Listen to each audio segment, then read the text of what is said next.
টানা সপ্তম দিনের মতো চলছে ইরানের বিভিন্ন স্থাপনায় মার্কিন হামলা।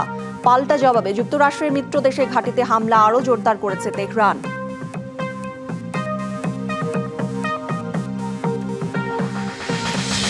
যুদ্ধবিরতি ভেঙে গাজা উপত্যকার বিভিন্ন এলাকায় ইসরায়েলের ব্যাপক হামলা, অন্তত 14 ফিলিস্তিনি নিহত, আহত বহু।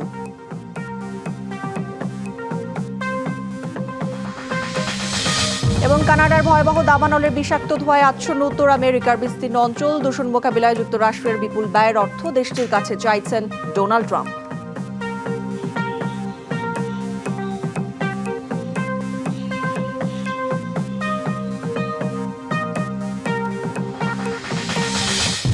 দেখছিলেন সংবাদ শিরোনাম, এবার জানাবো খবরের বিস্তারিত। যুক্তরাষ্ট্রের মিত্র দেশগুলোর ঘাঁটিতে হামলা আরও জোরদার করেছে ইরান। অন্যদিকে ইরানের বিভিন্ন সামরিক ও বেসামরিক স্থাপনায় হামলা চালিয়েছে যুক্তরাষ্ট্র।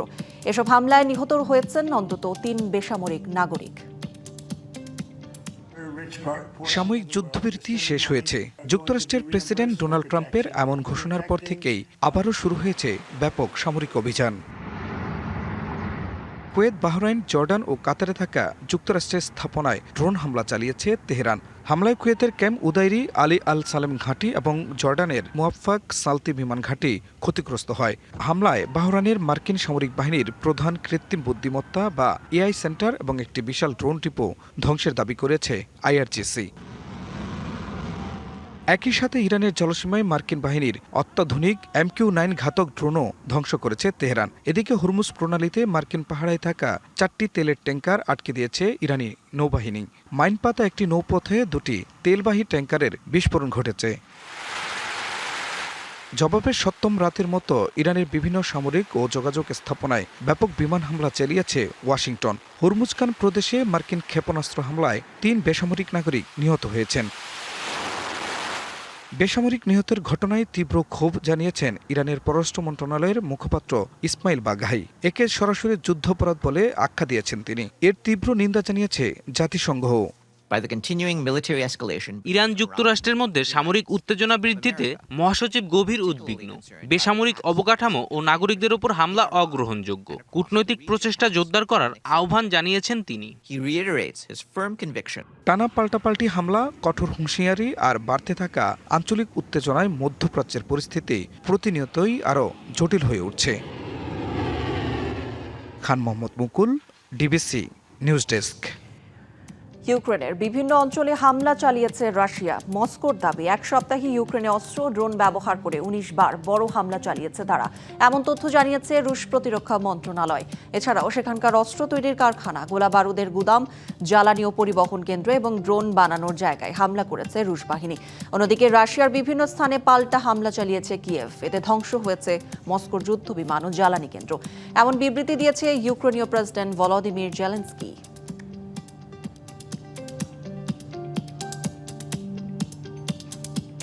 বেলজিয়ামে চলতি বছরের জুনের শেষ থেকে জুলাইয়ের শুরু পর্যন্ত 15 দিনে তাপপ্রবাহে মৃত্যু হয়েছে প্রায় 2000 মানুষের। বেলজিয়ামের সরকারি স্বাস্থ্যসেবা প্রতিষ্ঠান সিএনসানো এক বিবৃতিতে এই তথ্য নিশ্চিত করে। তারা আরও জানায়, 18 জুন থেকে 3 জুলাই পর্যন্ত এসব মৃত্যু ঘটেছে।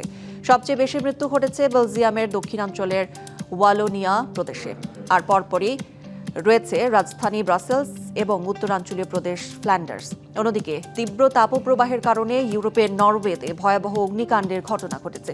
দেশটির দক্ষিণাঞ্চলের দ্রামেন শহরের একটি আবাসিক এলাকায় আগুনে পুড়ে গেছে 100 ঘরবাড়ি। আগুন নিয়ন্ত্রণে কাজ করছে বিমান বাহিনীর হেলিকপ্টার সহ ফায়ার সার্ভিসের শতাধিক কর্মী। তবে এখন পর্যন্ত কোনো হতাহতের খবর পাওয়া যায়নি।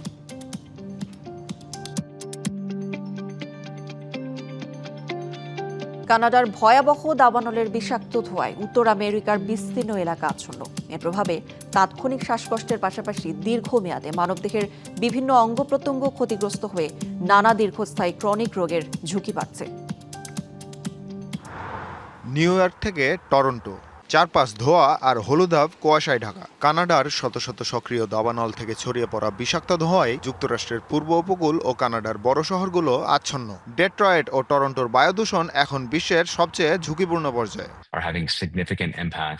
মানুষের পক্ষে অল্প সময়ের জন্য বাইরে থাকা কঠিন হয়ে পড়েছে। ফুসফুসের রোগীদের জন্য এই বাতাস আশঙ্কাজনক হতে পারে। এমনকি সম্পূর্ণ সুস্থ মানুষের শরীরেও এটি মারাত্মক প্রতিক্রিয়া তৈরি করছে। this can cause reactions. So this is বিশেষজ্ঞদের মতে দাবানলের ধোঁয়ায় থাকা অতি সূক্ষ্ম কণা PM2.5 ফুসফুস পেরিয়ে রক্তে মিশে হৃৎপিণ্ড, মস্তিষ্ক, কিডনি ও অন্যান্য অঙ্গে প্রদাহ সৃষ্টি করতে পারে। চিকিৎসকদের সতর্কবার্তা দীর্ঘদিন এ দূষণের সংস্পর্শে থাকা ধূমপানের মতোই মারাত্মক স্বাস্থ্য ঝুঁকি তৈরি করে। a few months of exposure to poor air quality. কয়েক মাস এমন নোংরা বাতাসে শ্বাস নিলে মানুষের মস্তিষ্কের কার্যক্ষমতা কমে যেতে পারে এবং ডেমেনশিয়া বা স্মৃতিশক্তি কমে যাওয়ার ঝুঁকি বাড়ে। গর্ভবতী মায়েদের ক্ষেত্রে শিশুর রোগ প্রতিরোধ ক্ষমতা চিরতরে নষ্ট হতে পারে এবং সময়ের আগেই অপরিণত শিশুর জন্ম হতে পারে। Developing immune system and that can last. চিকিৎসকদের পরামর্শ প্রয়োজন ছাড়া ঘরের বাইরে না যাওয়াই ভালো। বাইরে বের হলে সাধারণ মাস্কের বদলে অন্তত একটি N95 মাস্ক ব্যবহার করা উচিত। বিশেষজ্ঞদের মতে জলবায়ু পরিবর্তনের প্রভাবে দাবানল আরও তীব্র হচ্ছে, যা দীর্ঘমেয়াদে জনস্বাস্থ্যের জন্য হুমকি হয়ে উঠছে। সামিউল ইসলাম, ডিবিসি নিউজ ডেস্ক। কানাডার দাবানল থেকে ছড়িয়ে পড়া ঘন ধোঁয়া যুক্তরাষ্ট্র জুড়ে ছড়িয়ে পড়ার ঘটনায় দেশটিকে দায়ী করেছেন মার্কিন প্রেসিডেন্ট ডোনাল্ড ট্রাম্প। এই দূষণ মোকাবিলায় যুক্তরাষ্ট্রের যে বিপুল ব্যয় হচ্ছে তা কানাডার পণ্যের উপর বিদ্যমান শুল্কের সঙ্গে যুক্ত করা হবে বলে জানিয়েছেন তিনি। সামাজিক যোগাযোগ মাধ্যম ট্রুথ সোশ্যালে দেয়া পোস্টে ট্রাম্প অভিযোগ করেন কানাডা তাদের বনভূমির যথাযথ রক্ষণাবেক্ষণ করছে না, ফলে যুক্তরাষ্ট্রকে দূষিত, অস্বাস্থ্যকর ও নোংরা বাতাসের মুখোমুখি হতে হচ্ছে।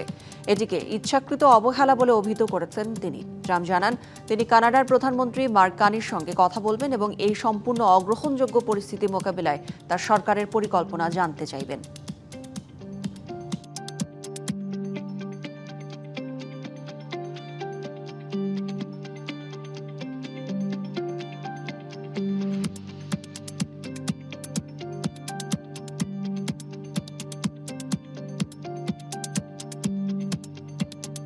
ভাষণ সম্প্রচার না করায় এবিসি ও এনবিসি এর সম্প্রচার লাইসেন্স বাতিলের হুমকি দিয়েছেন যুক্তরাষ্ট্রের প্রেসিডেন্ট ডোনাল্ড ট্রাম্প। অভিযোগ, এই নেটওয়ার্ক দুটি ট্রাম্পের নির্বাচন বিষয়ক একটি ভাষণ সরাসরি প্রচারের জন্য তাদের নির্ধারিত অনুষ্ঠানসূচি পরিবর্তন করেনি। ট্রাম্প বলেন ভাষণটি গুরুত্বপূর্ণ হওয়া সত্ত্বেও এনবিসি ও এবিসি ভাষণটি সম্প্রচার করবে না বলে জানিয়েছে। এই ধরনের আচরণের জন্য তাদের লাইসেন্স বাতিল হওয়া উচিত। যুক্তরাষ্ট্রের ফেডারেল কমিউনিকেশনস কমিশন ইতোমধ্যেই বিভিন্ন সম্প্রচার প্রতিষ্ঠানের বিরুদ্ধে তদন্ত শুরু করেছে। অভিযোগ হলো তাদের কিছু কার্যক্রম জনস্বার্থ সংক্রান্ত সম্প্রচার নীতিমালার সঙ্গে সামঞ্জস্যপূর্ণ নয়।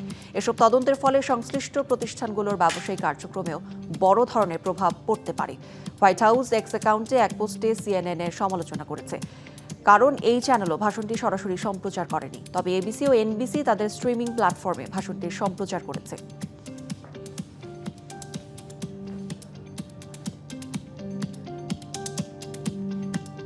গেল মাসে ভেনেজুয়েলায় আঘাত হানা পরপর দুটি শক্তিশালী ভূমিকম্পে মৃতের সংখ্যা বেড়ে ৫,০৬৯ জনে পৌঁছেছে। একই ঘটনায় আহত হয়েছেন ১৬,৭৪০ জন।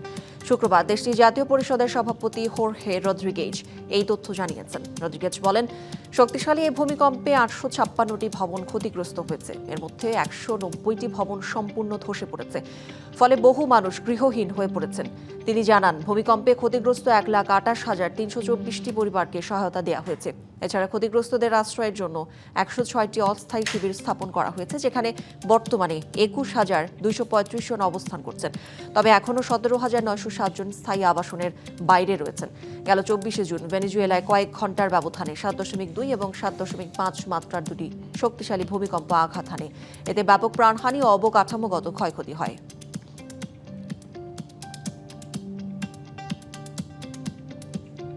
চীনের দক্ষিণ পশ্চিমাঞ্চলীয় প্রদেশ চংকিংয়ে ভূমিধসে প্রাণহানি হয়েছে অন্তত ৮ জনের। এখন পর্যন্ত নিখোঁজ রয়েছেন আরও ৩৪ জন। এছাড়া জীবিত উদ্ধার করা হয়েছে ১৮ জনকে। শুক্রবার স্থানীয় সময় সকালে এই ভূমিধস ঘটে বলে জানিয়েছেন পেংশুইয়ের প্রশাসনের শীর্ষ নির্বাহী কর্মকর্তা। সংবাদ সম্মেলনে তিনি জানান ভূমিধসের পরপরই উদ্ধারকর্মীরা কাজ চালিয়ে যাচ্ছেন। উদ্ধার তৎপরতা পরিচালনা এবং লোকজনকে ত্রাণ ও চিকিৎসা সহায়তার জন্য প্রায় $৮ লাখ বরাদ্দ দিয়েছে চীনের কেন্দ্রীয় সরকার।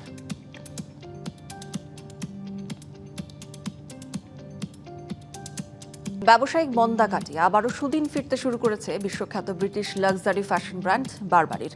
চলতি বছরের এপ্রিল-জুনে চীন ও যুক্তরাষ্ট্রের বাজারে অভাবনীয় সাড়া পাওয়ায় ব্র্যান্ডটির বিক্রি বেড়েছে আশানুরূপভাবে।